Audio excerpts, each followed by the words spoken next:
The signal didn't announce itself. It was just there one morning in the weather data, a low harmonic embedded beneath the usual noise, persistent and patient as a tide. Dr. Mara Voss found it at 4:17 a.m. in the basement of the Atacama Observatory, surrounded by cold coffee and the blue glow of instruments that had been talking to empty sky for 11 years. She almost dismissed it. She'd been trained to dismiss almost everything. She didn't dismiss it. By the time she understood what she was looking at, a structured geometric interference pattern, self-correcting, non-thermal, broadcasting across 17 frequency bands simultaneously. 3 other observatories on 3 other continents had already flagged the same anomaly. The director of the International Astronomical Union was on the phone before sunrise. His voice had that particular tone she recognized from disaster films. The tone of a person who has just realized the disaster films were documentaries. "Tell me it's a pulsar," he said. "It's not a pulsar. Tell me it's instrument error. 17 instruments on 4 continents." He was quiet for a very long time. Outside the observatory window, the stars were fading into the pale edge of morning, indifferent as they'd always been. Mara pressed her forehead to the cold glass and watched them go. "How long?" he asked finally. "Until they arrive, based on the signal's Doppler shift and projected trajectory." She checked her numbers again, not because she needed to, but because her hands needed something to do. 11 days. The world had 11 days to know it wasn't alone. It spent 8 of them arguing. The remaining 3 passed in a silence that felt less like peace and more like the moment between lightning and thunder. That terrible pause in which you understand the strike has already happened, and the sound is simply catching up. They came through a fold. That was the only word for it afterward, in the limited vocabulary available to people who had just watched Euclidean space crease like paper. One moment the sky above the Saharan monitoring station was ordinary desert sky, the deep purple of pre-dawn, stars sharp and ancient. Then the fold happened. A shimmer, a wrongness, a geometric intrusion so clean and total that every person watching had the same wordless thought, the thought that preceded language. That is not supposed to be there. The vessels that emerged were not ships in any sense the word implied. They didn't move through space. Space moved to accommodate them. Mara watched the feeds from 17 kilometers away in the emergency coordination bunker. Her fingers pressed flat on the table, her mouth slightly open. There were 6 vessels, and each one occupied a different dimensional register simultaneously. That was the phrase her colleague Benedict coined in the first stunned hour. Dimensional registers. The objects existed partly in what humans perceived as normal space, and partly somewhere else. Somewhere the cameras couldn't follow. Somewhere that bent light in angles that had no names. When you looked directly at them, they seemed to resolve into comprehensible shapes, monolithic and dark. And then your eye would catch the edge, where the shape ended and the not shape began. And something in your visual cortex would simply give up. The first transmission came 4 hours after emergence. It was not a message. It was a demonstration. The Kuwaiti Atmospheric Monitoring Tower, selected apparently at random, was repurposed. That was the word in the military briefings. Repurposed.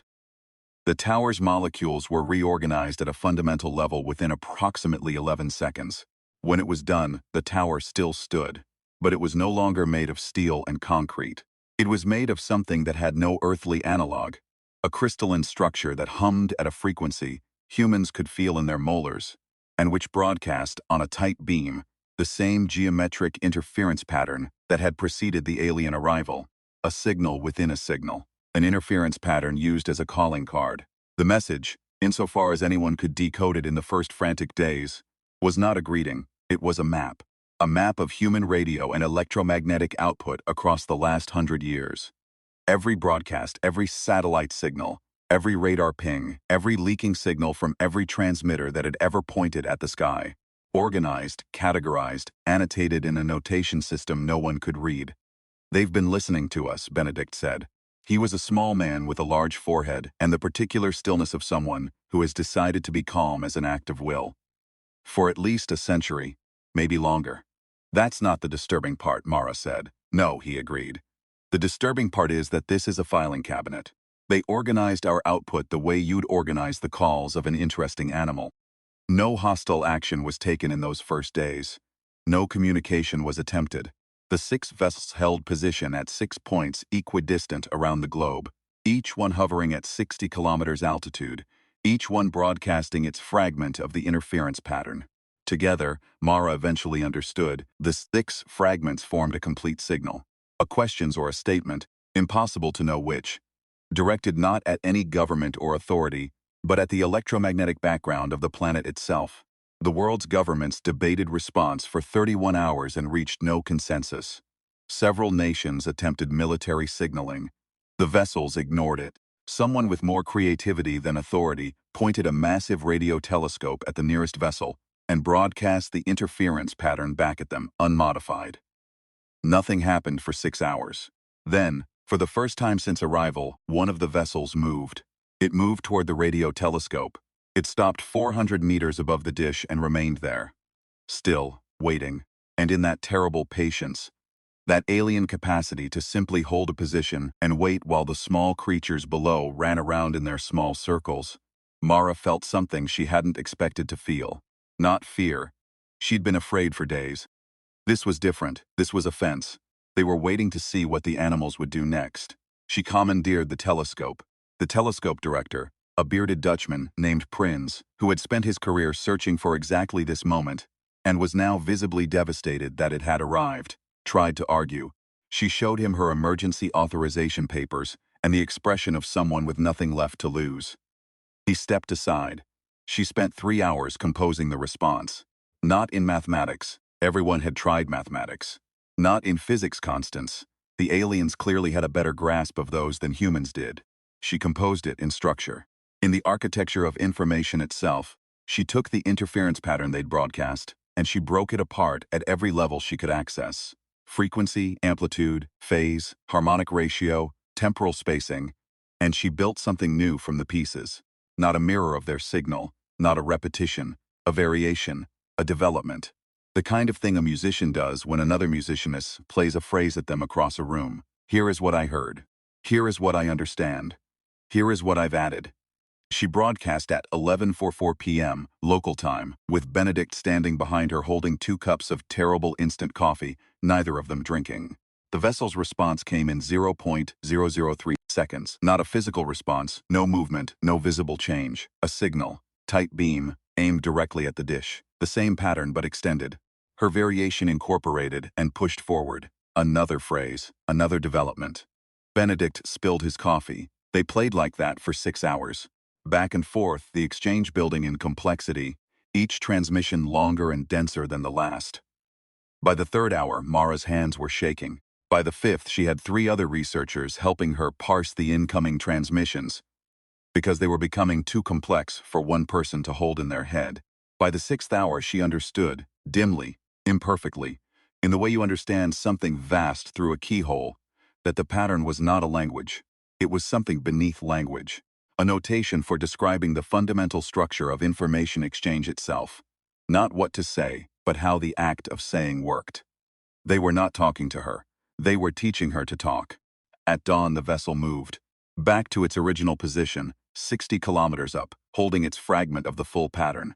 But something had changed in the signal. Mara's variation was in it now. Her addition. A human fingerprint inside the alien broadcast, riding alongside the 6-vessel chord like a 7th voice in a harmony that hadn't been designed for 7. The other vessels did not remove it. They left it in, Benedict said. He was staring at the frequency analysis, the same line of the readout, and he'd been staring at it for 20 minutes. They revised the pattern to include your addition. I know. That means, I know. She didn't know, not exactly. Nobody knew.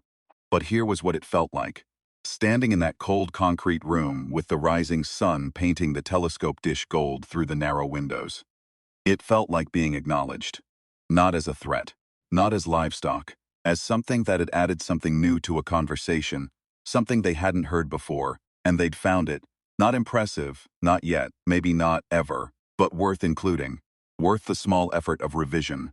The vessel's continued for 44 or more days, while the exchange between Mara's team and the nearest vessel deepened. Not all transmissions were interpretable. Many were like looking at the edge of a shape that kept resolving into something else.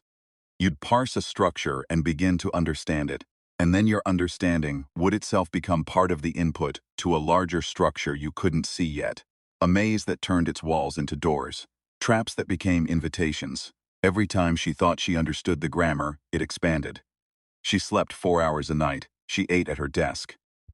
She lost 6 kilograms and gained something she couldn't name.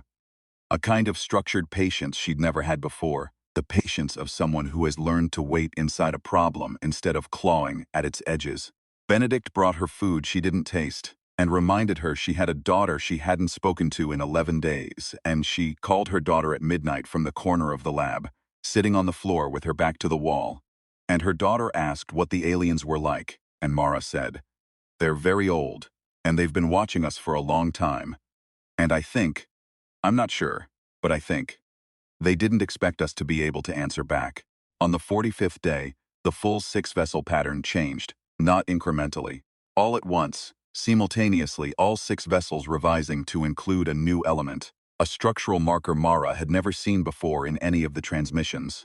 She had it decoded in 40 minutes because she'd spent 6 weeks learning to read faster. It was, as far as she could determine, a question. Directed not at her, not at any institution, not at any government. Directed at the pattern itself, at the amalgamated signal that now included the human variation. The question, stripped of its geometric notation and rendered into the closest English analog, was something like, "What do you need to continue?" She read it 4 times. She thought about the towers of the world's cities which still stood, the satellites, still transmitting, the billions of people who had been afraid for 45 days, and were still afraid, and would be afraid for a long time yet. That was not something she could fix, not quickly. She thought about what they'd taken, which was nothing. She thought about what they'd done, which was demonstrate and wait, and then, when something unexpected answered them back, adjust. She thought about the filing cabinet. The 100 years of human broadcasts, catalogued with the care you'd give to something you found genuinely interesting. She composed the response herself, without committee, without authorization, in 40 minutes, and she broadcast it before anyone could tell her not to. The response, in the structural notation she'd spent 6 weeks learning, was this: "We need to keep making noise. It's what we do. We need you to understand that the noise is not just information. Some of it is signal that has no content except the act of transmission itself. We send it because we're here. The sending is the message." She hit transmit and sat back in her chair and closed her eyes and breathed. The 0.003-second response window came and went. 5 seconds passed. 30. A minute. Benedict put his hand on her shoulder. "Mara." 4 minutes and 17 seconds after her transmission, all 6 vessels responded simultaneously with a new pattern, a long one, denser than anything they'd sent before. It took her team 9 hours to parse it. 9 hours of rapid-fire notation, of frameworks built and revised, of 3 people writing on whiteboards while Mara sat at the central console and read the geometry like a language she'd been born knowing, and was only now remembering. When they had it, when the shape of it was finally visible all at once, laid out across 4 whiteboards and a floor covered in printed pages, she stood in the middle of it and turned slowly, reading all of it from the center outward, and she started to laugh. Not the laugh of someone who has been told a joke, the laugh that comes when the scale of something finally lands. It was an archive. Not the filing cabinet. Something different. Something vast and structured and staggering in its implication. Centuries of acoustic and electromagnetic and dimensional register communication from at least 60 species, organized not by origin but by structure. By the fundamental nature of each species' mode of transmission, and what that transmission revealed about the nature of the creature sending it. Every species in the archive sent information, facts, coordinates, mathematical constants, biochemical compositions. Humans were the only ones who sent music, not just audio, actual music. Intentional, structured, emotionally encoded sound with no survival function, and no informational payload, and no purpose except to be heard, and to mean something to the thing that heard it. Beethoven launched into the void on Voyager. The Beatles leaking through 1,000,000 satellite dishes. The prayers and laments and celebrations of 8 billion people, humming in the background radiation of a planet that had been singing at the cosmos for 100 years without knowing anyone was listening. In the alien archives notation system, the structural marker applied to human transmissions was a class designator that Mara translated, badly, imperfectly, knowing she was losing nuance. as transmitters of dimensional resonance, the emotional freight of sound, the sending of signal as self. There was a note appended to the human entry. Recent, post-arrival, added in the last 45 days. She translated it 3 times to make sure she had it right. Anomalous subcategory. The species demonstrates awareness of its own transmission as a form. It sends knowing it sends. The self-reflective noisemaker, unprecedented in 67 surveyed species. She read it once more. Then she broadcast it, verbatim, in the alien's own notation, back at the vessel above the telescope, and she added, in the small structural idiom she'd built over 6 weeks, a single-phrase addendum. We know. We've always known. The vessel held its position for 1 minute and 40 seconds. Then it moved. Slowly at first, and then with that alien velocity, that was less movement and more the world rearranging itself around a preference. Up and out, climbing toward the edge of the atmosphere. All 6 vessels simultaneously, in a formation that seemed at the last moment to form, briefly, impossibly, in the geometry of their spacing relative to the planet below, a single coherent pattern, a shape that meant something, whether it was farewell or acknowledgement, or simply the signature of a very old intelligence leaving a room the way it had entered it, with its information intact and its methods preserved. She couldn't say. They folded out in the same shimmer of wrongness they'd arrived in, and the sky was ordinary again. No demands had been made, no transfer of technology, no ultimatum, no conquest, no benevolent uplift handed down from species to species, like a gift with conditions attached. The archive access remained, still transmitting from a fragment of changed air where one vessel had been, a signal in the new notation, dense and inexhaustible, and rich enough to occupy human researchers for generations. Mara stood outside the bunker in the early morning, bare feet in the dry Atacama sand, and listened to the silence the vessels had left behind. Benedict found her there 20 minutes later with 2 cups of coffee that were for once not terrible. "What do we tell the world?" he asked. She thought about it. Around them the desert stretched in every direction, ancient and patient, the kind of landscape that had been watching the sky for longer than humanity had existed to wonder about it. "Tell them we were being tested," she said. "Not for strength, not for intelligence." "For what then?" She took the coffee. It was warm and real and had been made by human hands, and somewhere in the archive above them, a record existed of every piece of music humanity had ever sent into the void, catalogued under a designation that translated, badly, imperfectly, as unprecedented. "Tell them we passed because we were singing."